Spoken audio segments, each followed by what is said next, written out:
गवाई जी, जस्टिस सूर्यकांत जी, जस्टिस विक्रमनाथ जी,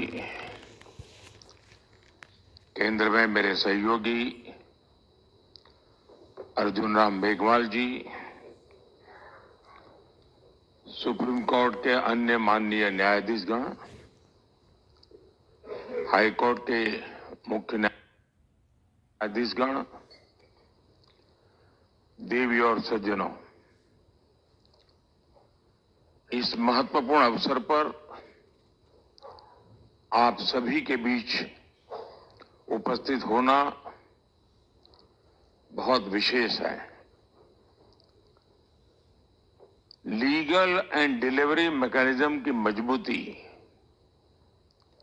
और legal services day से जुड़ा ये कार्यक्रम हमारी न्यायिक व्यवस्था को नई मजबूती देगा। मैं 20वीं नेशनल कॉन्फ्रेंस की आप सभी को शुभकामनाएं देता हूं। मुझे बताया गया कि आज सुबह से आप लोग इसी काम में लगे हैं, तो मैं ज्यादा समय नहीं लूंगा आपका। मैं यहां उपस्थित डिग्नेटरीज, न्यायपालिका के सदस्यों और लीगल सर्विसेज अथॉरिटीज का अभिनंदन करता हूं। साथियों, जब न्याय सबके लिए एक्सेसिबल होता है, टाइमली होता है, जब न्याय सोशल या फाइनेंशियल बैकग्राउंड देखे बिना हर व्यक्ति तक पहुंचता है, तभी वो सामाजिक न्याय की नींव बनता है। लीगल एड इस बात में बहुत महत्वपूर्ण भूमिका निभाती है कि न्याय सबके लिए एक्सेसिबल हो। नेशनल लेवल से लेकर तालुका स्तर तक लीगल सर्विसेज अथॉरिटीज, न्यायपालिका और सामान्य मानवी के बीच सेतु का काम करती है। मुझे संतोष है कि आज लोक अदालतों और प्री लिटिगेशन सेटलमेंट्स के माध्यम से लाखों विवाद जल्दी, सौहार्दपूर्ण और कम खर्च में सुलझाए जा रहे हैं। भारत सरकार द्वारा शुरू किए गए legal aid defence council system के तहत केवल 3 साल में लगभग 8 लाख क्रिमिनल केसेस का निपटारा किया गया है। सरकार के इन प्रयासों ने देश के गरीब, दलित, पीड़ित, शोषित, वंचित को ईज ऑफ जस्टिस सुनिश्चित किया है। साथियों, पिछले 11 वर्षों में हमारा ध्यान लगातार ईज ऑफ डूइंग बिजनेस और ईज ऑफ लिविंग पर मजबूती के साथ हम कुछ न कुछ कदम उठा रहे हैं। बिजनेस के लिए 40,000 से अधिक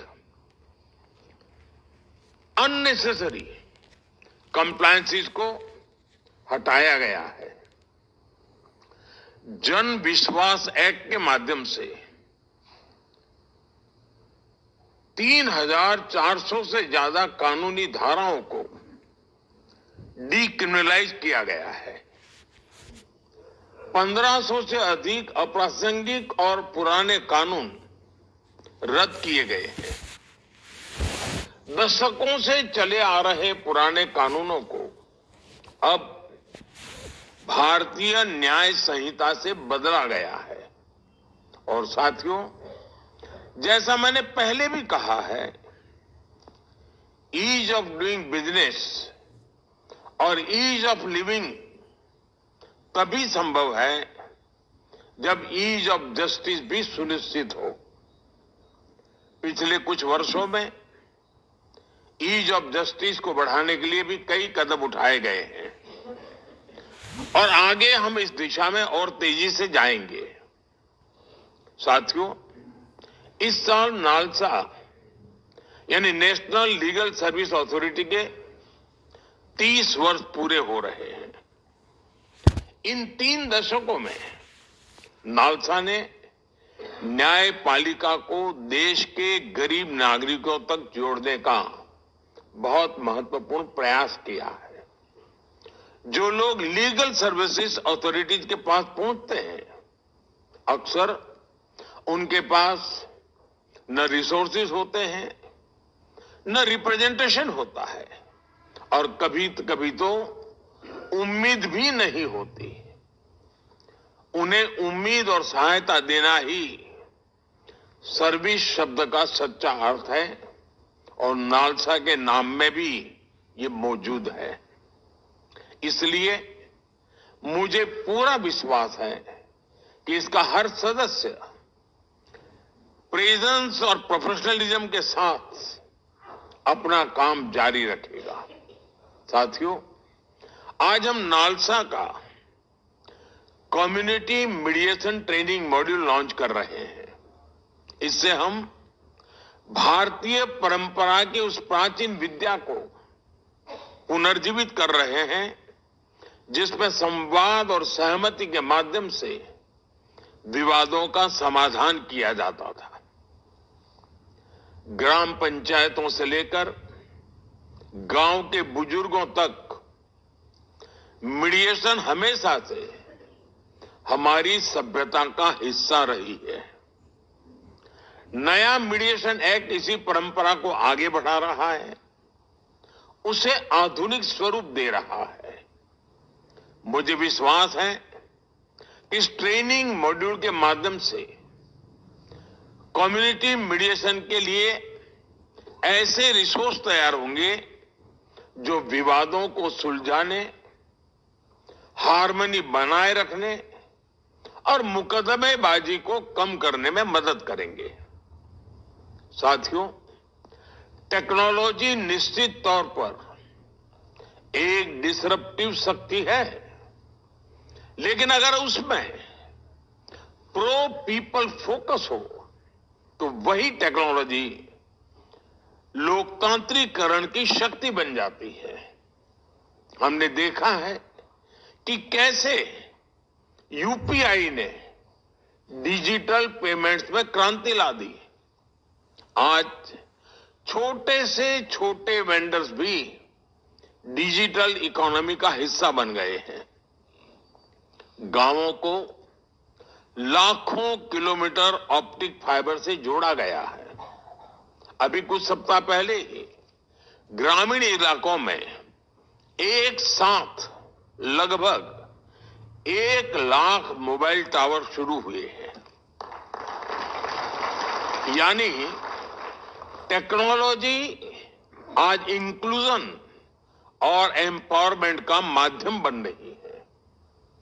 जस्टिस डिलीवरी में ई कोर्ट्स प्रोजेक्ट भी इसका एक शानदार उदाहरण है। ये दिखाता है कि कैसे टेक्नोलॉजी जुडिशियल प्रोसेस को आधुनिक और मानवीय बना सकता है। ई फाइलिंग से लेकर इलेक्ट्रॉनिक समन सर्विस तक, वर्चुअल हियरिंग से लेकर वीडियो कॉन्फ्रेंस तक, टेक्नोलॉजी ने सब कुछ आसान कर दिया है। इससे न्याय मिलने का रास्ता और आसान हुआ है। आप सभी परिचित हैं, इस प्रोजेक्ट के तीसरे चरण के बजट को बढ़ाकर 7,000 करोड़ रुपए से ज्यादा किया गया है। ये इस प्रोजेक्ट के प्रति सरकार के स्ट्रांग कमिटमेंट को दिखाता है। साथियों, हम सभी ये भी जानते हैं कि लीगल अवेयरनेस का क्या महत्व होता है। एक गरीब व्यक्ति तब तक न्याय नहीं पा सकता जब तक उसे अपने अधिकारों का ज्ञान न हो, वह कानून को न समझे और सिस्टम की कॉम्प्लेक्सिटी से डर महसूस करता रहे। इसलिए कमजोर वर्गों, महिलाओं और बुजुर्गों में लीगल अवेयरनेस को बढ़ाना यह हमारी प्राथमिकता है। आप सभी और हमारी अदालतें इस दिशा में निरंतर प्रयास करते रहे हैं। मैं समझता हूं हमारे युवा, खासकर लॉ स्टूडेंट्स, इसमें ट्रांसफॉर्मेटिव रोल निभा सकते हैं। अगर युवा लॉ स्टूडेंट्स को प्रोत्साहित किया जाए कि वे गरीबों और गांव में रहने वाले लोगों से जुड़े, उन्हें उनके कानूनी अधिकार और लीगल प्रोसेस समझाएं, तो इससे उन्हें समाज की पल्स को सीधे महसूस करने का अवसर मिलेगा। सेल्फ हेल्प ग्रुप्स, कोऑपरेटिव्स, पंचायती राज संस्थाओं और अन्य मजबूत ग्रासरूट नेटवर्क के साथ काम करने की हम लीगल नॉलेज को हर दरवाजे तक पहुंचा सकते हैं। साथियों, लीगल एड से जुड़ा एक और पहलू है जिसकी मैं अक्सर चर्चा करता हूं। न्याय की भाषा वही हो जो न्याय पाने वाले को समझ आए। इसका ध्यान जब कानून को ड्राफ्ट किया जाता है तब रखना बहुत जरूरी है। जब लोग कानून को अपनी भाषा में समझते हैं तो इससे बेटर कंप्लायंस होता है और मुकदमेबाजी कम होती है। इसके साथ ही यह भी आवश्यक है कि जजमेंट्स और लीगल डॉक्यूमेंट्स को स्थानीय भाषा में उपलब्ध कराया जाए।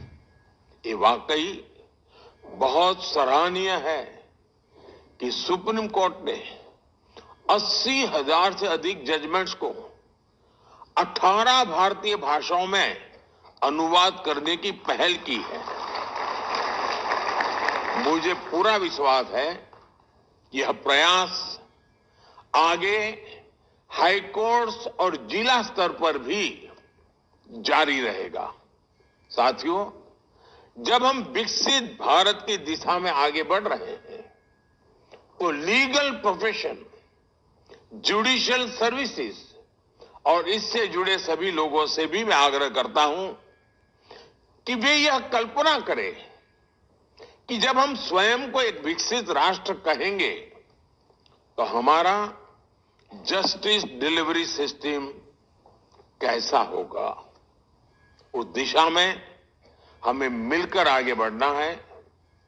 मैं नालसा पूरी लीगल फ्रेटर्निटी और जस्टिस डिलीवरी से जुड़े सभी लोगों को बहुत बहुत बधाई देता हूं। मैं एक बार फिर आप सभी को इस आयोजन की शुभकामनाएं देता हूं और आप सबके बीच आने के लिए मुझे जो अवसर दिया उसके लिए भी मैं आप सबका बहुत बहुत आभारी हूं। धन्यवाद।